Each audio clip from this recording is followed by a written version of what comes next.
Hey everyone, welcome back to my channel. I hope you all are doing great and you are staying safe.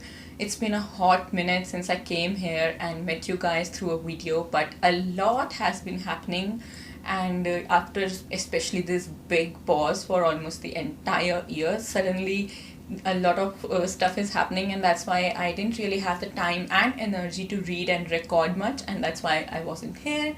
But yeah, finally things are settling down a little bit, I can say. So I thought I'd just record something for you guys. But before I get into the video for today, I just wanted to quickly announce that I'm very close to reaching 1000 subscribers on my channel, and I'm very excited for that.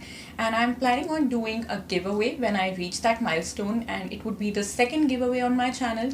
So if you like my content, if you like to support me, and if you would be interested in the giveaway, I would really appreciate if you could subscribe to my channel and hit the notifications bell, so whenever I'll post a video, you will be notified.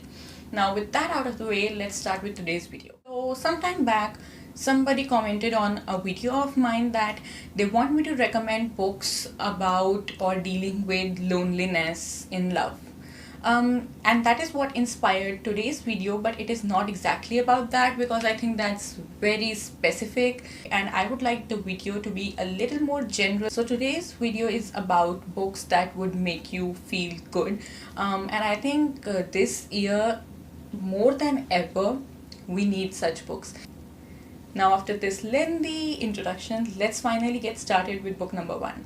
Okay, so on number one we have 3000 Stitches by Sudha Murthy, Ordinary People, Extraordinary Lives, and I think it perfectly explains the book. And now if you are following me on this channel for some while now, you probably have seen my review for this book where I said I did not like, it wasn't a favorite of mine because I found that some stories I didn't find anything special in them to be included in this, but this book definitely makes you feel good. So these are real life stories from the author's life, and I am someone who's very inspired by the human being that Sudha Murthy is. I haven't read much by her, but I'm inspired by the person that she is. And in this book you'll find stories of hope, stories that would inspire you, and there's a sense of humbleness in the stories that would always root you to the ground. And yeah, they just make you feel hopeful and inspired, and they put you in a cheerful mood, and they make you feel as if not, all is not lost, life is not hopeless, and there's a lot to look forward to, and you can do anything that you want. So it just really puts you in a nice inspired mood, and that is why I'm recommending this. On number two, I have Any Book from the Shopaholic series by Sophie Kinsella. These books are very light-hearted, and whenever I am in no mood to read anything that would require a lot of my attention or that deals with very serious, intense stuff, I think Sophie Kinsella is the first name that comes to my mind. And especially this series, I have read 2 or 3 of her books from this series, and it's very humorous, seriously.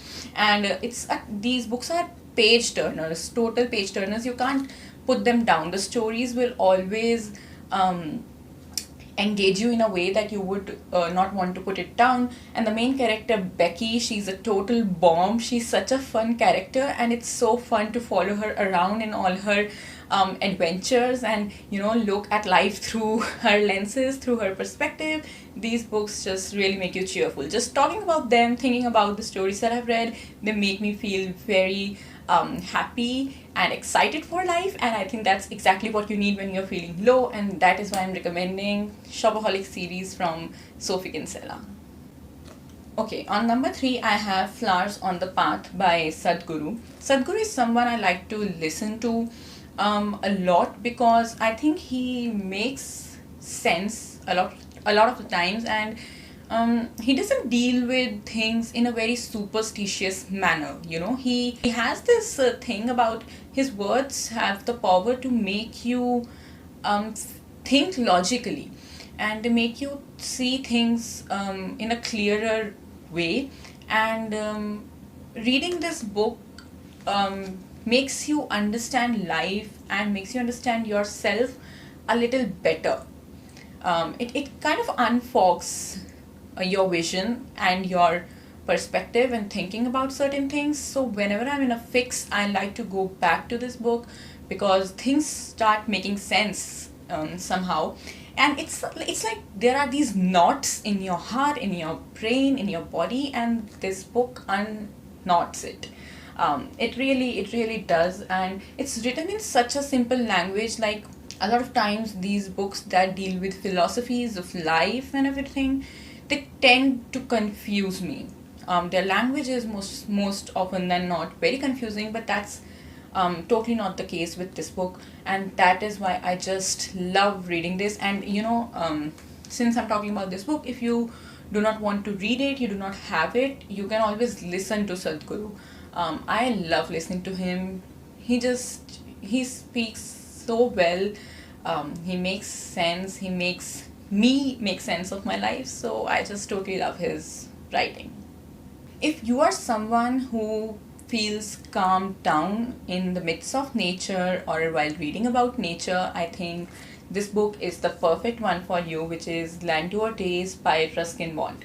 It's a memoir, so he shares particular incidents, not very major things, just little things that he wrote in his journal at some point of time. He shares them within this. And as I said, if nature calms you down, you should definitely read it. And there's something about Mr. Bond's writing that makes me feel so much at peace. I can't even tell you. Whatever book I read by him, I just feel very peaceful. His words make life seem simpler and easier. I don't know. I think when I'm saying this, I think it won't make sense to someone who hasn't read Ruskin Bond. But if you have, I think you can totally connect with me on this. His words are so simple and yet so profound, and I'm just amazed. Even if I read 2 or 3 lines written by him, he makes me feel at peace, and his aura, his writing's aura, everything will make you feel at peace and calm, and they'll instill a sense in you that life is not something to be taken very seriously. Things can be solved. You don't really have to always be in a rush. Yeah, there's just a sense of slowing down, enjoying the little pleasures of nature, of life, of people around you, and I absolutely adore his writings. The final recommendation for today's video is these 2 books of poetry by Ruby Kaur, Milk and Honey and Sun and Her Flowers. Before I talk about these, I just want to say I have loved Rupi Kaur's poetry. A lot of it just really hits me. And I know people say she's overrated and all that, and I'm not getting into that, but she's coming up with this another book called Homebody, and she puts some poems out of it on her Instagram and Facebook, and I read them, and I don't know, I just feel that they are not as impactful as some of the poems in these ones. So that's why I'm just recommending these 2 books, and I didn't really order that. I don't know why I discussed all that, but I think I had to put it out. Now, when you read any book of poetry, I think I never judge it based on 1 or 2, like a few poems that didn't do it for me. Poetry is something, not everything by a writer would hit you, right? So if most of the poems in the collection make me feel as if I can connect to what she just wrote, I think the book is a success for me, and that is why these are the books. There are poems in these books that I do not like, that do not make me feel anything.